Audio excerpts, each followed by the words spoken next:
Stage 3 of Itzulia, and it's the Queen stage which wraps up the overall race. Racing in Donastia, a 114-kilometre stage, 3 classified climbs including the Heiskebel and the Mendes Oroz. A hard climb, but it comes with 28 kilometres to go.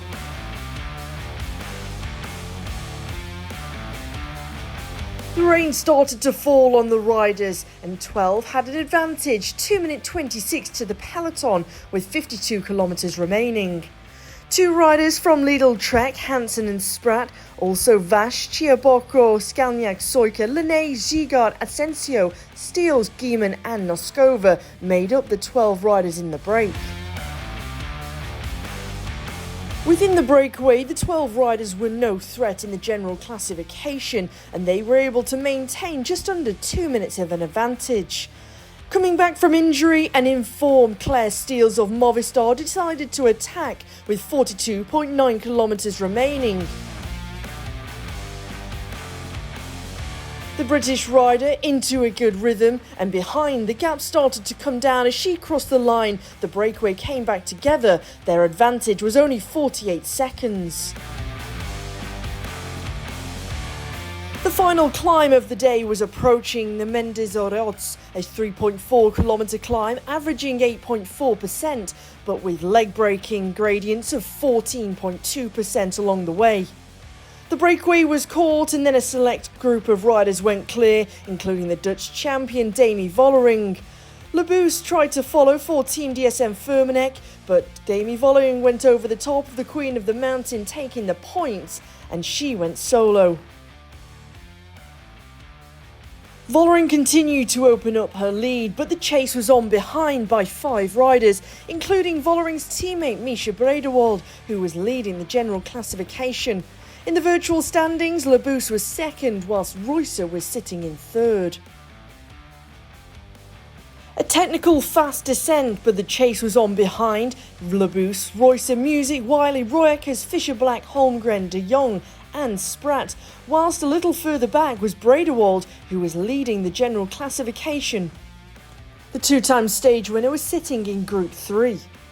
A flat road now into the finish of Donastia. It was Vollering who was in time trial mode, but she only had 53 seconds to a chase behind.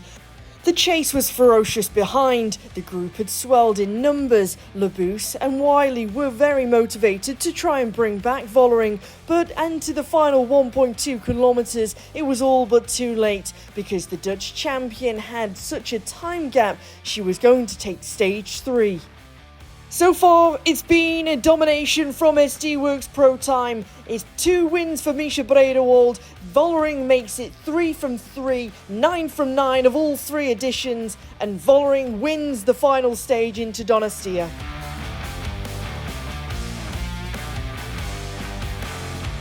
It's crazy to win again all the stages here as a team, and yeah, I'm really proud that I can finish it off here. We made a plan, and then you start to dream about it. I didn't sleep so good last night because I was just the whole time thinking about my attack on the last climb, and then try to stay out the last 20k, and it was a really long solo, but I needed to try it. I needed to know if I could do it, and then it worked out. So I always say it all starts with dreaming, and if you can dream it, you can do it, and that's what I showed here today.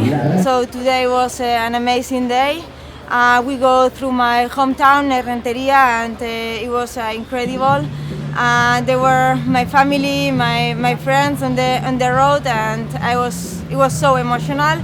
I was almost crying. They give me so much power to keep fighting. Vollering wins the final stage, making it a clean sweep of all 3 editions of Itzulia. With that, Vollering also takes the overall general classification, her teammate Bredewald in second, Labous in third. Vollering also takes the Queen of the Mountains jersey, whilst Wiley takes the youth jersey. Santesteban is the best Basque rider, whilst Spratt is the most combative rider, and Asensio has a trip to the podium too for her breakaway. SD Worx win the team classification, and Shirin van Anrooy still leads the UCI Women's World Tour Youth rankings. Vollering wins 44 seconds ahead of de Jong, whilst in the GC, Vollering wins 34 seconds ahead of her teammate Breakaway. Elisa Longo-Borghini leads the UCI Women's World Tour rankings, while Sharon van Anrooy now leads the youth rankings ahead of Petersen. We'll see you for the next round of the UCI Women's World Tour, Vuelta a Burgos Feminas.